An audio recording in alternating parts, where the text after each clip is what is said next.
क्या आप तैयार हैं आज की बड़ी खबरों के लिए? स्वागत है स्टडी विद शुभम पर। Hello and welcome to the channel study with Shubham. 24 जून 2026 के करंट अफेयर्स में आपका स्वागत है। हमारा पहला टॉपिक है, भारत बना दुनिया का सबसे बड़ा शिप रिसाइकलिंग नेशन। भारत ने समुद्री क्षेत्र में एक बड़ी उपलब्धि हासिल करते हुए वर्ष 2025 में दुनिया का सबसे बड़ा शिप रिसाइकलिंग नेशन बनने का गौरव प्राप्त किया है। शिप रिसाइकलिंग नेशन, यह जानकारी अंकटाड द्वारा नवीनतम रिपोर्ट में दी गई है। रिपोर्ट के अनुसार वर्ष 2024 में वैश्विक शिप रिसाइकलिंग में भारत की हिस्सेदारी 30.1% थी 2024 में, जो 2025 में बढ़कर 35.4% हो गई 35.4% हो गई। इस दौरान भारत ने 2.99 million gross ton 2.99 million gross ton जहाजों का पुनर्चक्रण किया। यह उपलब्धि इसलिए भी महत्वपूर्ण है क्योंकि भारत ने मैरीटाइम इंडिया विजन 2030 के तहत निर्धारित लक्ष्य को 5 वर्ष पहले ही हासिल कर लिया। इस सफलता में गुजरात के भावनगर जिले में स्थित अलंग शिप रिसाइकलिंग यार्ड की सबसे बड़ी भूमिका रही है। अलंग शिप रिसाइकलिंग यार्ड जो कि गुजरात के भावनगर जिले में है, यह भारत ही नहीं बल्कि विश्व के सबसे बड़े शिप ब्रेकिंग यार्ड में से एक है। यह शिप रिसाइकलिंग क्या होती है? जब कोई जहाज पुराना हो जाता है और समुद्री परिवहन के लिए उपयोगी नहीं रहता, तब उसे तोड़कर उसके स्टील, मशीन, तार, उपकरण तथा अन्य धातुओं को पुनः उपयोग में लाया जाता है। इस प्रक्रिया को शिप रिसाइकलिंग कहते हैं, जहाज पुनर्चक्रण कहते हैं। ये देख सकते हैं आप लोग फोटो में। इसका लाभ क्या होगा? इस स्टील का पुनः उपयोग हो जाता है, रोजगार सृजन होते हैं, विदेशी स्क्रैप आयात पर निर्भरता कम हो जाती है, पर्यावरण संरक्षण, ब्लू इकोनॉमी को बढ़ावा मिलता है। अलंग शिप रिसाइकलिंग यार्ड की बात करें तो यह भारत का सबसे बड़ा और दुनिया की सबसे प्रमुख शिप रिसाइकलिंग केंद्रों में से एक है। इसका स्थान भावनगर गुजरात में है। इसकी स्थापना 1983 ईस्वी में हुई थी। अलंग शिप रिसाइकलिंग यार्ड 1983 ईस्वी में। भारत क्रिकेट वर्ल्ड कप भी 1983 वर्ल्ड कप में जीता था। अलंग शिप रिसाइकलिंग के तट खंभात की खाड़ी में स्थित है। यह विश्व का सबसे बड़ा शिप ब्रेकिंग यार्ड है। रिसाइकलिंग ऑफ शिप एक्ट 2019 आया। इसके लिए भारत सरकार ने जहाजों के सुरक्षित और पर्यावरण अनुकूल पुनर्चक्रण को बढ़ावा देने के लिए रिसाइकलिंग ऑफ शिप एक्ट 2019 लाया। Recycling of ship act 2019। Maritime India vision 2030 क्या है? मैरीटाइम इंडिया विजन 2030 भारत सरकार की समुद्री क्षेत्र के विकास की दीर्घकालिक योजना है। मैरीटाइम इंडिया विजन 2030, इसका प्रमुख लक्ष्य भारत को वैश्विक समुद्री शक्ति बनाना, बंदरगाहों का आधुनिकीकरण करना, शिप बिल्डिंग एवं शिप रिसाइकलिंग को बढ़ावा देना, लॉजिस्टिक्स लागत को कम करना, ब्लू इकोनॉमी को मजबूत बनाना। अब हम लोग जानेंगे अंकटाड के बारे में। UNCTAD United nation conference on trade and development, यह संयुक्त राष्ट्र की प्रमुख संस्था जो वैश्विक व्यापार, निवेश और आर्थिक विकास से संबंधित कार्य करती है। नाम सही क्लियर है, व्यापार, निवेश एवं आर्थिक विकास से संबंधित कार्य करती है। इसकी स्थापना 1964 ईस्वी में हुई। अंकटाड की स्थापना 1964। इसका हेडक्वार्टर जेनेवा में है। इसके महासचिव रेबेका ग्रिन्सपेन जो कि कोस्टारिका के। जेनेवा में प्रमुख कुछ संस्थाएं जिसका हेडक्वार्टर जेनेवा है, जैसे WHO है, WTO है, ILO है, UNCTAD है। कोस्टारिका की बात करें, कोस्टारिका की राजधानी सेंट जोन्स है, मुद्रा कोलन है। Costa Rica Saint Jones colon. हमारा अगला टॉपिक है, बोलीविया में आपातकाल घोषित किया गया है बोलीविया में। ये देख सकते हैं किस तरीके से प्रदर्शन हो रहा है। दक्षिण अमेरिका के देश बोलीविया में गंभीर आर्थिक संकट और बढ़ते जनविरोध के कारण जून 2026 में आपातकाल घोषित कर दिया। देश में पिछले 50 दिनों से लगातार विरोध प्रदर्शन चल रहे थे। प्रदर्शनकारी जो है सरकार की आर्थिक नीतियों, बढ़ती महंगाई, ईंधन संकट और फ्यूल सब्सिडी में जो कटौती हुआ उसका विरोध कर रहे थे प्रदर्शनकारी। स्थिति गंभीर हो गई इतनी कि प्रदर्शनकारियों ने राष्ट्रपति जो वहां के रोड्रिगो पेज उनसे इस्तीफे की मांग शुरू कर दी। बोलीविया के राष्ट्रपति रोड्रिगो पेज। कई क्षेत्रों में सड़क जाम, परिवहन बाधित होने और आवश्यक वस्तुओं की कमी जैसी समस्याएं देखने को मिली।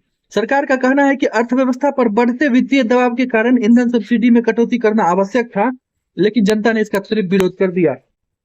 बोलीविया में संकट के प्रमुख कारण है ईंधन संकट, देश में ईंधन की आपूर्ति प्रभावित होने लगी, जिससे लंबी कतारें और परिवहन समस्याएं उत्पन्न हुई। बढ़ती महंगाई, आवश्यक वस्तुओं की कीमतों में लगातार वृद्धि से जनता परेशान हो गई।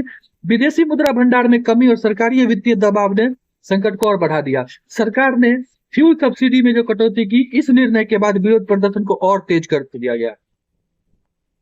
बोलीविया की बात करें तो बोलीविया की संवैधानिक राजधानी सुक्रे है, बोलीविया सुक्रे। और बोलीविया की प्रशासनिक राजधानी लापाज है, प्रशासनिक राजधानी लापाज, लापाज है।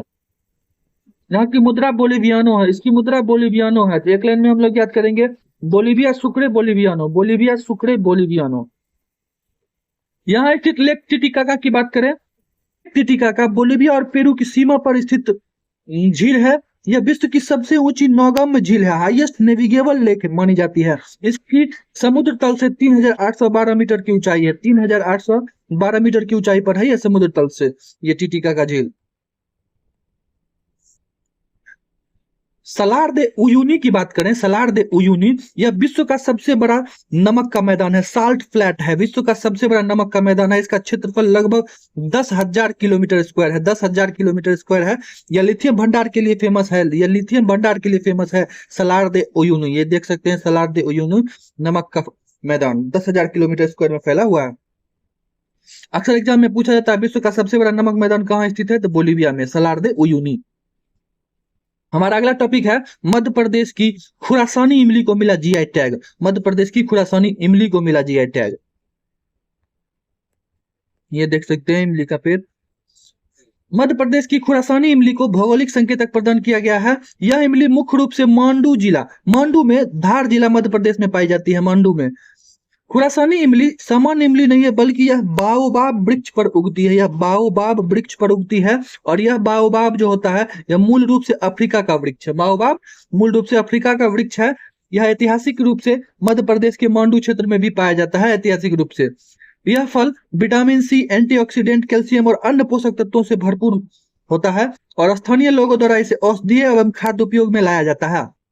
इसके साथ साथ यहाँ इंदौरी मालवी आलू को, इंदौर के मालवी आलू को भी जीआई टैग प्राप्त हुआ है। यह विशेष रूप से चिप्स एवं फ्रेंच फ्राई उद्योग के लिए प्रसिद्ध आलू है, चिप्स एवं फ्रेंच फ्राई उद्योग के लिए प्रसिद्ध आलू है इंदौरी मालवी आलू। ये देख सकते हैं आलू आप लोग। ज्योग्राफिकल इंडिकेशन, जीआई होता क्या? यह किसी विशेष क्षेत्र में उत्पन्न होने वाले ऐसे उत्पाद को दिया जाता है जिसकी गुणवत्ता, पहचान या प्रतिष्ठा उस भौगोलिक क्षेत्र से जुड़ी होती है, उसे जीआई दिया जाता है, जीआई टैग दिया जाता है। कुछ उदाहरण जैसे दार्जिलिंग की चाय, मिथिला मखाना, कश्मीरी केसर, मधुबनी पेंटिंग, खुरासानी इमली। हाल ही में बात करें तो बिहार के नालंदा के 52 बूटी साड़ी को, 52 बूटी साड़ी को जीआई टैग दिया गया है। भोजपुर के पिरिया पेंटिंग को, भोजपुर के पिरिया पेंटिंग को दिया गया है। एवं गया के पत्थर कटी स्टोन क्राफ्ट को, पत्थर कटी स्टोन क्राफ्ट को दिया गया है। नालंदा का 52 बूटी साड़ी, पिरिया, भोजपुर का पिरिया पेंटिंग एवं गया का पत्थर कटी स्टोन क्राफ्ट, पत्थर कटी स्टोन क्राफ्ट। वहीं त्रिपुरा के सारिंदा, त्रिपुरा के सारिंदा वाद्य यंत्र को भी, त्रिपुरा के सारिंदा वाद्य यंत्र को भी जीआई टैग दिया गया है।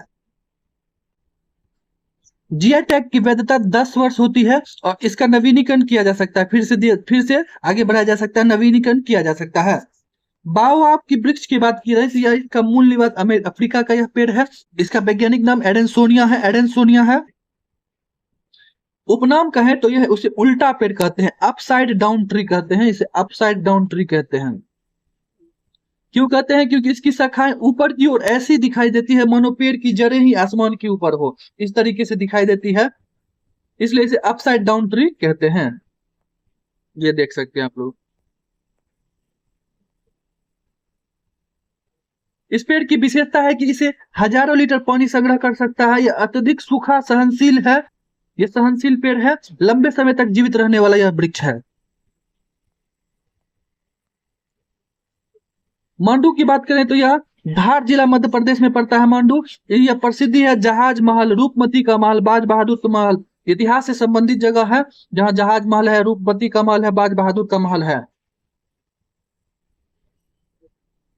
जीआई टैग प्राप्त करने वाले कुछ उत्पाद को हम लोग देखते हैं, जैसे बिहार का भी बताया, और भी है मिथिला मखाना, मगही पान, शाही लीची, जर्दालू आम एवं अन्य लगभग बिहार के 18 प्रोडक्ट्स को जीआई टैग दिया जा चुका है। मध्य प्रदेश की खुरासानी इमली, इंदौरी मालवी आलू आलू। कर्नाटक की बात करें तो कर्नाटक का मैसूर सैंडल सोप है। कुर्ग अरेबिका कॉफी है, कुर्ग की कॉफी है। तमिलनाडु की बात करें तो कांचीपुरम की सिल्क साड़ी है। इरोड का हल्दी है, इरोड का हल्दी है तमिलनाडु में। केरल की बात करें तो एलेप्पी ग्रीन कार्डामम है, एलेप्पी ग्रीन कार्डामम है। और वायनाड की रोबस्टा कॉफी है, वायनाड की रोबस्टा कॉफी है जिसे जीआई टैग प्रदान किया जा चुका है। भारत में जीआई टैग का पंजीकरण कार्यालय चेन्नई में है, जीआई टैग का पंजीकरण कार्यालय चेन्नई में है। और जीआई एक्ट लागू हुआ 2003 से, आया 1999 में और लागू हुआ 2003 से। पहला प्रोडक्ट जिसे जीआई टैग दिया गया वह दार्जिलिंग की चाय, दार्जिलिंग की चाय है। हमारा अगला टॉपिक है जल संरक्षण हेतु हरियाणा को विश्व बैंक से मिले 4000 करोड़ का ऋण। 4000 करोड़ का ऋण दिया विश्व बैंक ने हरियाणा को जल संरक्षण के लिए। जल संरक्षण और सिंचाई व्यवस्था को मजबूत बनाने के लिए वर्ल्ड बैंक ने हरियाणा सरकार को 4000 करोड़ का ऋण स्वीकृत किया है। यह ऋण जल संरक्षित हरियाणा प्रोजेक्ट, जल संरक्षित हरियाणा प्रोजेक्ट के लिए दिया गया है। परियोजना की कुल लागत 5714 करोड़ है। परियोजना की कुल लागत की बात करें तो यह 5714 करोड़ है। इसका क्रियान्वयन 2026 से 2032 तक किया जाएगा, 2026 से 2032 तक कर लेना है। जल संरक्षित हरियाणा प्रोजेक्ट क्या है? यह हरियाणा सरकार और विश्व बैंक के सहयोग शुरू की गई एक बड़ी जल प्रबंधन परियोजना है, बड़ी जल प्रबंधन परियोजना है। इसका प्रमुख उद्देश्य है सिंचाई क्षमता बढ़ाना, भूजल स्तर में सुधार करना, जल संरक्षण को बढ़ावा देना, वाटर यूज एफिशिएंसी बढ़ाना, जल उपयोग दक्षता, कृषि उत्पादकता में वृद्धि करना और जलवायु परिवर्तन के प्रभावों से निपटना, जलवायु परिवर्तन के प्रभाव से निपटना इसका प्रमुख उद्देश्य है। विश्व बैंक की बात करें तो यह विकासशील देशों को आर्थिक सहायता और ऋण प्रदान करने वाली प्रमुख वैश्विक वित्तीय संस्था है। आर्थिक सहायता और ऋण प्रदान करती है विश्व बैंक। तो इसकी स्थापना 1944 ईस्वी में हुई। इसका हेडक्वार्टर वाशिंगटन डीसी में है, वाशिंगटन डीसी में है। इसके अध्यक्ष अजय बांगा है जो भारतीय मूल के अमेरिकी व्यवसायी हैं। अजय बांगा इसके अध्यक्ष है, अजय बांगा। जल संरक्षण से महत्वपूर्ण योजनाएं जो भारत में है, जैसे अटल भूजल योजना चल रही है, जल शक्ति मंत्रालय के द्वारा भूजल संरक्षण हेतु चलाया जा रहा है अटल भूजल योजना। उसी तरीके से प्रधानमंत्री किसाई सिंचाई योजना, प्रधानमंत्री कृषि सिंचाई योजना, हर खेत को पानी दिया जाएगा, इसके लिए चलाया जा रहा है कृषि सिंचाई योजना। जल जीवन मिशन, हर घर नल से जल, हर घर नल से जल के लिए जल जीवन मिशन चलाया जा रहा है। हमारा अगला टॉपिक है खीर भवानी मेला। खीर भवानी मेला 2026 प्रारंभ हो गया है। ये देख सकते हैं खीर भवानी मेला की कुछ तस्वीर। 22 जून 2026 से जम्मू कश्मीर में खीर भवानी मेला प्रारंभ हो गया है। तो क्वेश्चन पूछता है खीर भवानी मेला कहां से संबंधित है? जम्मू कश्मीर से। यह मेला जम्मू कश्मीर में गांदरबल जिले के तुलमुल्ला में जो खीर भवानी मंदिर है, यहाँ खीर भवानी मंदिर है तुलमुल्ला में, वहां यह मनाया जाता है। यह मेला विशेष रूप से कश्मीरी पंडित समुदाय की आस्था का प्रमुख केंद्र है, कश्मीरी पंडित समुदाय की आस्था का प्रमुख केंद्र है। यह हर वर्ष ज्येष्ठ माह की शुक्ल अष्टमी को, शुक्ल पक्ष की अष्टमी को मनाया जाता है के अवसर पर हजारों श्रद्धालु यहाँ पहुंचकर देवी रागन्या का इसमें पूजा अर्चना करते हैं। देवी रागन्या की पूजा अर्चना करते हैं। मंदिर में स्थित पवित्र कुंड सैक्रेड स्प्रिंग इस मेले का प्रमुख आकर्षण है। ये पवित्र कुंड है, यह इसमें श्रद्धालु माता को दूध व चावल से बनी खीर अर्पित करते हैं। इसी कारण इस मंदिर का नाम खीर भवानी पड़ा है, खीर भवानी मंदिर पड़ा है, इस कुंड में दिया जाता है। खीर भवानी मंदिर की बात करें तो यह नामक जगह गांदरबल जिला जम्मू कश्मीर में है। खीर भवानी मंदिर यह देवी रागन्या को समर्पित है। यह कश्मीरी पंडितों का प्रमुख तीर्थ स्थल है। इस मंदिर के बीचों बीच में पवित्र जलकुंड स्थित है। इस कुंड के जल का रंग बदलना शुभ अशुभ संकेत माना जाता है। ये देवी रागन्या कौन है? देवी रागन्या को माता दुर्गा का स्वरूप माना जाता है। देवी रागन्या को पौराणिक मान्यता के अनुसार माता रागन्या पहले लंका में निवास करती थी और बाद में भगवान हनुमान उन्हें कश्मीर लेकर आए और तुलमुल्ला में स्थापित किया। जम्मू कश्मीर की बात करें तो इसकी ग्रीष्मकालीन राजधानी, समर कैपिटल जो है वह श्रीनगर है, समर कैपिटल श्रीनगर, और शीतकालीन राजधानी जम्मू है, शीतकालीन राजधानी जम्मू है। गांधरबल जिले की बात करें तो यह श्रीनगर के निकट स्थित जिला है। सिंध नदी यहाँ से होकर बहती है, सिंध नदी। तुलमुल्ला गांव इसी जिले में है। यहाँ कश्मीरी पंडित समुदाय के लोग रहते हैं। यहाँ के कुछ प्रमुख त्योहार की बात करें तो खीर भवानी मेला, हेरात उत्सव, यह कश्मीरी शिवरात्रि के रूप में जाना जाता है। शिवरात्रि जैसे होता है कश्मीरी शिवरात्रि, हेरात उत्सव है। कश्मीरी नववर्ष, नवरे को कश्मीरी नववर्ष के रूप में जाना जाता है। हमारा अगला टॉपिक है भारत का पहला private sector hybrid 2G ethanol project. Bharat का पहला private sector hybrid 2G ethanol project, ये आप लोग देख सकते हैं। उत्तर प्रदेश के धनौरा में देश का पहला प्राइवेट सेक्टर का हाइब्रिड 2G इथेनॉल प्रोजेक्ट को मंजूरी दी गई है भारत सरकार द्वारा। इस परियोजना को पीएम जीवन के तहत स्वीकृति मिली है, प्रधानमंत्री जीवन योजना। इस परियोजना के लिए केंद्र सरकार द्वारा 150 करोड़ की वित्तीय सहायता भी प्रदान की जाएगी, 150 करोड़ की। यह संयंत्र प्रतिदिन 91 किलोलीटर एथेनॉल का उत्पादन करेगा। एथेनॉल 91 किलोलीटर का उत्पादन करेगा। इसकी सबसे बड़ी विशेषता यह है कि इसमें कुछ अपशिष्ट एग्रीकल्चर वेस्ट जैसे पराली, गन्ने की खोई, फसल अवशेष आदि का उपयोग करके द्वितीय पीढ़ी 2G इथेनॉल बनाया जाएगा। इस परियोजना का उद्देश्य है कृषि कचरे को, कृषि का जो कचरा होता है उसे स्वच्छ ईंधन में बदलना, प्रदूषण कम करना और किसानों को अतिरिक्त आय का स्रोत उपलब्ध कराना किसानों को। ये 2G इथेनॉल क्या है? इथेनॉल एक जैव ईंधन बायोफ्यूल है जिसे पेट्रोल में मिलाकर उपयोग किया जाता है। इथेनॉल गन्ने के रस, मक्का और खाद्यान्न से बनाया जाता है। 2G इथेनॉल पराली, गन्ने की खोई और कुछ अपशिष्ट फसल अवशेष से बनाया जाता है 2G इथेनॉल। 2G इथेनॉल क्यों महत्वपूर्ण है? इससे पराली जलाने की समस्या कम होगी, प्रदूषण घटेगा, स्वच्छ ऊर्जा को बढ़ावा होगा, किसानों को अतिरिक्त आय मिलेगी इससे, और जीवाश्म ईंधन पर निर्भरता कम हो जाएगी, जीवाश्म ईंधन पर निर्भरता कम होगी। हाइब्रिड 2G इथेनॉल प्रोजेक्ट क्या है? यह संयंत्र विभिन्न प्रकार के कृषि अपशिष्टों का उपयोग कर सकेगा, जैसा कि मैंने बताया पराली, गन्ने की खोई, अन्य कृषि अवशेष। पीएम जीवन योजना की बात करें तो जीवन का अर्थ है जैव ईंधन वातावरण अनुकूल फसल अवशेष निवारण। ध्यान से इसको देखेंगे। जीवन अर्थात जैव ईंधन, वातावरण अनुकूल फसल अवशेष निवारण, पीएम जीवन योजना। यह योजना कृषि अवशेषों से जैव ईंधन उत्पाद को बढ़ावा देने के लिए शुरू की गई है। भारत का ethanol blending programme EBP, Bharat सरकार का पेट्रोल में एथेनॉल मिलाने को बढ़ावा दे रही है। EBP programme, ethanol blending programme, इसका लक्ष्य है 20% इथेनॉल ब्लेंडिंग। इससे तेल आयात में कमी होगी और कार्बन उत्सर्जन कम होगा। बायोफ्यूल अलायंस की बात करें तो ग्लोबल बायोफ्यूल अलायंस भारत सरकार की पहल पर G20 शिखर सम्मेलन 2023 ईस्वी में जो हुआ था, उसमें भारत सरकार की पहल पर यह लॉन्च किया गया। जैव ईंधन के उपयोग को बढ़ावा देने के लिए इसका लॉन्च किया गया। स्वच्छ ऊर्जा को प्रोत्साहन मिलेगा। हमारा अगला टॉपिक है अंतर्राष्ट्रीय ओलंपिक दिवस 2026। अंतर्राष्ट्रीय ओलंपिक दिवस यह प्रतिवर्ष 23 जून को मनाया जाता है। ओलंपिक दिवस 23 जून को मनाया जाता है। यह दिन अंतर्राष्ट्रीय ओलंपिक समिति की स्थापना की स्मृति में मनाया जाता है। इसी दिन स्थापना हुई थी। IOC की स्थापना 23 जून 1894 ईस्वी को फ्रांस की राजधानी पेरिस में हुई थी। 23 जून 1894 को।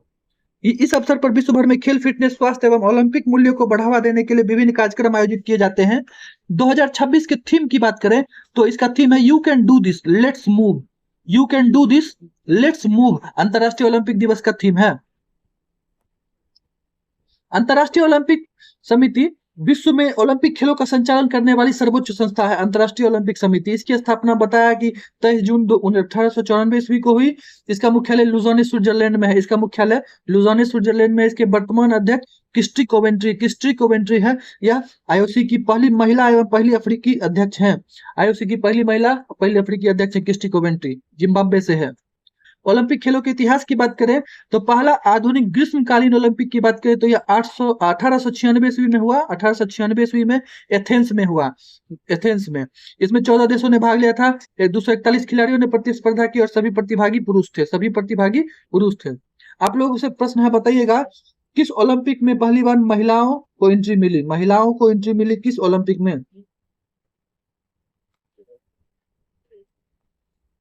पहला शीतकालीन ओलंपिक की बात करें तो यह 1924 ईस्वी में खेला गया। पहला शीतकालीन ओलंपिक चैमोनिक्स फ्रांस में पहला शीतकालीन ओलंपिक खेला गया। यह बर्फ एवं हिम से जुड़े खेल इसमें शामिल किए गए थे। तो बर्फ एवं हिम से जुड़े, ये देख सकते हैं फोटो उस समय का। ओलंपिक का आदर्श वाक्य, वर्तमान आदर्श वाक्य क्या है? सीटीएस एलटीएस फोर्टियस, और जुड़ गया है कम्युनिटर। सीटीएस एलटीएस फोर्टियस, इसका अर्थ होता है सबसे तेज, सबसे ऊंचा, सबसे मजबूत और एक साथ, टुगेदर। कम्युनिटर, एक साथ। इसमें जो 5 छल्ले दिखाई देते हैं यह किसका प्रतीक है? ओलंपिक ध्वज के 5 छल्ले, ये यहां से हम लोग देखेंगे। इसमें पीला दिखने वाला जो छल्ला है यह एशिया को दर्शाता है। इसमें काला दिखने वाला अफ्रीका को दर्शाता है। पीला एशिया, काला अफ्रीका, लाल अमेरिका को दर्शाता है। हरा ऑस्ट्रेलिया को दर्शाता है और ब्लू यूरोप को दर्शाता है। ब्लू यूरोप को दर्शाता है। ग्रीस की बात करें तो ग्रीस की राजधानी एथेंस है, मुद्रा यूरो है। Greece Athens euro, Greece Athens euro, Greece Athens euro. इसे आधुनिक ओलंपिक खेलों का जन्म स्थान माना जाता है। आधुनिक ओलंपिक खेलों का जन्म स्थान माना जाता है एथेंस को। हमारा अगला टॉपिक है महर्षि सुश्रुत की प्रतिमा का अनावरण किया गया स्कॉटलैंड में। स्कॉटलैंड में महर्षि सुश्रुत की प्रतिमा का अनावरण किया गया। ये देख सकते हैं हम लोग प्रतिमा। भारत की प्राचीन चिकित्सा परंपरा और विश्व चिकित्सा विज्ञान में योगदान को सम्मान देते हुए स्कॉटलैंड के एडिनबर्ग स्थित royal college of surgeons of Edinburgh में, royal college of surgeons of Edinburgh में महर्षि सुश्रुत की कांस्य की प्रतिमा स्थापित की गई। कांस्य की प्रतिमा स्थापित की गई। यह 90 किलोग्राम की प्रतिमा, इसका अनावरण 19 जून 2026 को किया गया royal college of surgeons of Edinburgh में। यह भारत के चिकित्सा इतिहास और शल्य चिकित्सा सर्जरी के क्षेत्र में दिए गए योगदान को अंतर्राष्ट्रीय स्तर पर मिली एक मान्यता, बड़ी मान्यता है। महर्षि सुश्रुत को विश्व भर में फादर ऑफ सर्जरी, शल्य चिकित्सा के जनक के रूप में जाना जाता है। महर्षि सुश्रुत को उन्होंने लगभग 2500 वर्ष पूर्व शल्य चिकित्सा से संबंधित प्रसिद्ध ग्रंथ सुश्रुत संहिता की रचना की थी। आज से 2500 वर्ष पूर्व। कौन थे महर्षि सुश्रुत? यह शल्य चिकित्सा के जनक थे, आयुर्वेद के महान विद्वान थे, सुश्रुत संहिता के रचयिता हैं। यह विश्व के प्रथम ज्ञात सर्जनों में से, सर्जन जो होता है ना, उनमें से एक व्यक्ति हैं सुश्रुत। महर्षि सुश्रुत ने सुश्रुत संहिता में अपने ग्रंथ में लगभग 300 से अधिक शल्य प्रक्रियाओं और 120 से अधिक शल्य उपकरणों का वर्णन किया था। 300 से अधिक शल्य प्रक्रिया और 120 से अधिक शल्य उपकरणों का उपयोग किया था। Royal college of surgeons of Edinburgh की बात करें तो यह विश्व के सबसे पुराने सर्जिकल संस्थानों में से एक है। इसकी स्थापना 1505 ईस्वी में हुई। 1505 ईस्वी में हुई royal college of surgeons of Edinburgh. यह एडिनबर्ग स्कॉटलैंड में स्थित है। एडिनबर्ग स्कॉटलैंड में यहाँ सर्जनों का प्रशिक्षण किया जाता है। चिकित्सा अनुसंधान, शल्य चिकित्सा मानकों का विकास किया जाता है। यूके 4 देशों से मिलकर बना हुआ देश है। इंग्लैंड, स्कॉटलैंड, वेल्स, उत्तरी आयरलैंड। इंग्लैंड, स्कॉटलैंड, वेल्स, उत्तरी आयरलैंड। आयुर्वेद के प्रमुख ग्रंथों की बात करें तो चरक संहिता, जिसे आचार्य चरक ने लिखा है, सुश्रुत संहिता महर्षि सुश्रुत ने लिखा है, महर्षि सुश्रुत ने लिखा है, और अष्टांग हृदयम को वाग्भट ने लिखा है। अष्टांग हृदयम को वाग्भट ने लिखा है। हमारा अगला टॉपिक है second Asian relay championship 2026। Second Asian relay championship 2026 relay championship. इसका आयोजन शाओक्सिंग चीन में किया गया। सबसे बड़ी सफलता महिला 4 गुना 100 मीटर रिले में मिले, जहां भारतीय टीम ने 43.85 सेकंड में 43.85 सेकंड का समय निकालकर स्वर्ण पदक जीता भारतीय महिलाओं में। इस स्पर्धा में भारत को स्वर्ण पदक मिला, चीन को रजत, थाईलैंड कांस्य पदक। भारत स्वर्ण पदक, चीन रजत पदक, थाईलैंड कांस्य पदक।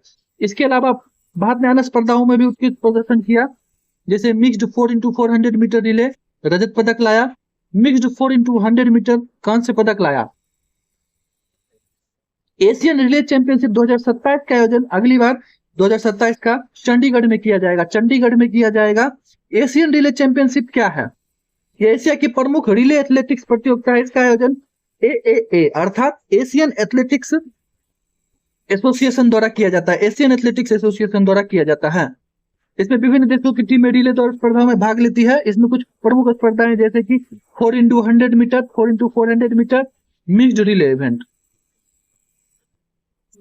अभी 4x100 मीटर रिले में भारत की ऐतिहासिक जीत हुई है 43.85 सेकंड में। रिले दौड़ में 4 खिलाड़ी क्रमशः दौड़ते हैं और एक दूसरे को बैटन सौंपते रहते हैं। 4x100 मीटर 4 धावक होंगे और प्रत्येक 100 मीटर दौड़ता है। इसकी कुल दूरी 400 मीटर होती है। मेजबान देश की बात करें तो चीन मेजबान देश था। चीन की राजधानी बीजिंग है। मुद्रा युआन और रेनमिनबी है। युआन और रेनमिनबी है। इसकी मुद्रा युआन और रेनमिनबी है। इसके राष्ट्रपति शी जिनपिंग है। Xi Jinping. रिले चैंपियनशिप जहां पर हुआ वो जगह का नाम है शाओसिंग। शाओसिंग शाओसिंग या चीन के झेजियांग प्रांत में स्थित प्रमुख शहर है शाओसिंग। थाईलैंड की बात करें तो थाईलैंड की राजधानी बैंकॉक है। मुद्रा baht. Thailand Bangkok baht. Thailand Bangkok baht. अभी थाईलैंड के वर्तमान राजा महावजीरालोंगकॉर्न है। महावजीरालोंगकॉर्न है थाईलैंड के राजा। 2027 के आयोजन के लिए चंडीगढ़ को मिला है मेजबानी। चंडीगढ़ की बात करें तो यह चंडीगढ़ भारत का पहला योजनाबद्ध शहर है। चंडीगढ़। इसके वास्तुकार ली काबूजियर थे। ली काबूजियर थे। हम लोग एथलेटिक्स फेडरेशन ऑफ इंडिया की बात करें, AFI की बात करें तो इसकी स्थापना 1946 ईस्वी में हुई। Athletics federation of India 1946। इसका मुख्यालय नई दिल्ली है। इसके अध्यक्ष बहादुर सिंह सागू हैं। इसके अध्यक्ष बहादुर सिंह सागू हैं। Athletics federation of India 1946। हमारा अगला टॉपिक है साइबर वित्तीय धोखाधड़ी रोकने के लिए I4C ने लॉन्च किए 2 नए डिजिटल पोर्टल। 2 नए डिजिटल पोर्टल को लॉन्च किया है। साइबर वित्तीय अपराधों से निपटने के लिए गृह मंत्रालय के अधीन कार्यरत भारतीय साइबर अपराध समन्वय केंद्र India cyber crime coordination centre ने 2 महत्वपूर्ण डिजिटल मॉड्यूल लॉन्च किए हैं। पहला GRM और दूसरा MRM। GRM की बात करें तो इसका अर्थ हुआ grievance redressal mechanism. Grievance redressal mechanism. यह मॉड्यूल उन लोगों के लिए बनाया गया है जिनका बैंक खाता साइबर अपराध जांच के दौरान गलती से फ्रीज हो गया। जिनका बैंक खाता फ्रीज हो गया है उनके लिए जो मॉड्यूल लाया गया है वह GRM पोर्टल है। वह GRM पोर्टल है। इसका उद्देश्य है फ्रीज खातों से संबंधित शिकायतों का निपटारा करना, नागरिकों को ऑनलाइन समाधान देना, बैंक, पुलिस एवं जांच एजेंसियों के बीच समन्वय स्थापित करना, अनावश्यक परेशानी को कम करना। Money restoration module. यह साइबर धोखाधड़ी के शिकार के लोगों का रिकवर्ड या फ्रीज किया गया पैसा वापस दिलाने में मदद करेगा। MRM portal. प्रमुख उद्देश्य है पीड़ितों को, जो भी पीड़ित है उसके धन वापसी में तेजी लाना, रिकवर की गई राशि की ट्रैकिंग करना। यह पारदर्शी प्रक्रिया है। यह डिजिटल माध्यम से त्वरित निपटान होगा। निपटान होगा इसका। I4C की बात करें तो India cyber crime coordination centre. Cyber crime coordination centre I4C यह भारत सरकार की प्रमुख संस्था है। साइबर अपराधों की रोकथाम और जांच के लिए काम करती है। इसकी स्थापना 2020 ईस्वी में होती है। गृह मंत्रालय के अधीन यह आता है। गृह मंत्रालय। इसका हेडक्वार्टर नई दिल्ली में है। साइबर अपराध रिपोर्टिंग पोर्टल। इसके लिए वेबसाइट जानते ही है cybercrime.gov.in है। इसके लिए हेल्पलाइन नंबर 1930 है। हेल्पलाइन नंबर 1930 है। हमारा अगला प्रश्न है विश्व की सबसे उम्रदराज जीवित स्थलीय प्राणी बना जोनाथन। जोनाथन जो कि एक टॉर्टोइज है, कछुआ है। देख सकते हैं गिनीज वर्ल्ड रिकॉर्ड ने आधिकारिक रूप से जोनाथन नामक कछुए को गिनीज वर्ल्ड रिकॉर्ड आइकन घोषित किया है। जोनाथन नामक कछुए को। जोनाथन को पहले से ही विश्व का सबसे उम्रदराज जीवित स्थलीय प्राणी माना जाता है। इसकी वर्तमान आयु लगभग 194 वर्ष आंकी गई है जोनाथन की। इसके वैज्ञानिकों के अनुसार जोनाथन का जन्म 1832 ईस्वी में हुआ था। 1832 में हुआ था। वर्तमान में यह दक्षिणी अटलांटिक महासागर में स्थित सेंट हेलेना द्वीप पर रहता है। यह सेंट हेलेना द्वीप पर रहता है Jonathan. Jonathan Seychelles giant tortoise प्रजाति का कछुआ है। किस प्रजाति का कछुआ है? Seychelles giant tortoise. यह अपनी असाधारण आयु के कारण विश्व भर में वैज्ञानिकों और जीव विज्ञानियों के लिए अध्ययन का महत्वपूर्ण विषय बना हुआ है। इसका नाम जोनाथन है। यह सेसेल्स जायंट टॉर्टोइज है। इसका जन्म 1832 में हुआ था। लगभग 194 वर्ष का हो चुका है। अभी सेंट हेलेना द्वीप पर रह रहा है। जोनाथन इतनी लंबी आयु तक कैसे जीवित रहा? इसके पीछे कई कारण है। वैज्ञानिक मानते हैं जैसे कम ऊर्जा खपत। कछुओं का मेटाबॉलिज्म बहुत धीमा होता है जिससे शरीर की ऊर्जा कम खर्च होती है। इसका बेहतर डीएनए, इसके शरीर में डीएनए क्षति की मरम्मत करने की क्षमता अधिक पाई गई है। जियंट टोर्टोइज प्रजाति में एजिंग प्रोसेस अपेक्षाकृत धीमी होती है। जियंट टोर्टोइज प्रजाति में सेंट हेलेना द्वीप पर प्राकृतिक और संरक्षित वातावरण, सुरक्षित वातावरण मिला, जिस कारण से सेंट हेलेना द्वीप की बात करें तो यह दक्षिणी अटलांटिक महासागर में स्थित द्वीप है। यह ब्रिटिश विदेशी क्षेत्र है, ब्रिटिश का ओवरसीज टेरिटरी है। नेपोलियन बोनापार्ट को इसी द्वीप पर निर्वासित किया गया था। नेपोलियन बोनापार्ट, यह विश्व के सबसे दूरस्थ द्वीपों में से एक है। ये देख सकते हैं सेंट हेलेना द्वीप, सेंट हेलेना द्वीप।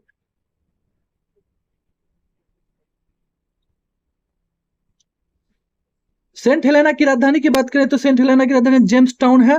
मुद्रा यहाँ पाउंड चलती है। प्रशासन यूनाइटेड किंगडम का यह विदेशी क्षेत्र है। सेशेल्स की राजधानी विक्टोरिया, मुद्रा रूपी। सेशेल्स विक्टोरिया रूपी, सेशेल्स विक्टोरिया रूपी। गिनीज वर्ल्ड रिकॉर्ड की बात करें तो इसकी स्थापना 1955 ईस्वी में हुई। गिनीज वर्ल्ड रिकॉर्ड 1955, इसका मुख्यालय लंदन में है। यह विश्व रिकॉर्ड्स का आधिकारिक पंजीकरण एवं सत्यापन करता है।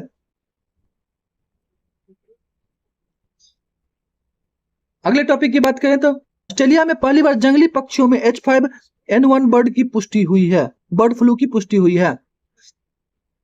यह एवियन इन्फ्लुएंजा H5N1 का पहला मामला दक्षिणी पश्चिमी ऑस्ट्रेलिया की मुख्य भूमि पर स्थित Cape Le Grand national park, Cape Le Grand national park में दर्ज किया गया है। यह संक्रमण जंगली एवं प्रवासी पक्षियों, विशेषकर ब्राउन स्कुआ नामक पक्षी में ज्यादा पाया गया है। कहां? तो कैपले ग्रैंड नेशनल पार्क। तो आगे एग्जाम में यह भी पूछ सकता है कैपले ग्रैंड नेशनल पार्क किस देश में स्थित है। H5N1 बर्ड फ्लू क्या है? यह एवियन इन्फ्लुएंजा अत्यंत घातक प्रकार का वायरस है, अत्यंत घातक प्रकार का वायरस है। यह मुख्य रूप से पक्षियों को संक्रमित करता है, मुर्गी, बत्तख आदि में तेजी से फैलता है। यह संक्रमित पक्षियों में मृत्यु दर बहुत अधिक होता है। कभी कभी मनुष्य व स्तनधारियों में भी संक्रमण हो सकता है इसका। प्रवासी पक्षी इसके प्रसार का प्रमुख माध्यम है। इस प्रवासी पक्षी का इसका प्रसार होता है।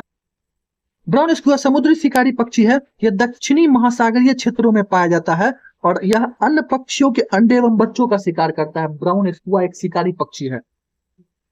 प्रवासी पक्षी होने के कारण यह वायरस प्रसार में भूमिका निभा सकता है।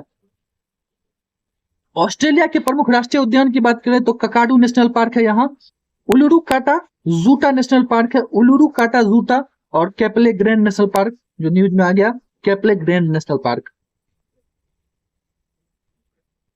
वर्ल्ड हेल्थ ऑर्गेनाइजेशन की बात करें तो इसकी स्थापना 1948 ईस्वी में हुई। वर्ल्ड हेल्थ ऑर्गेनाइजेशन, इसका हेडक्वार्टर जेनेवा है। World health Organization Geneva headquarter है। अगर आपको यह वीडियो अच्छा लगा हो तो इसे लाइक जरूर करें और इसे अपने दोस्तों के साथ शेयर करना बिल्कुल ना भूलें। Thanks for watching.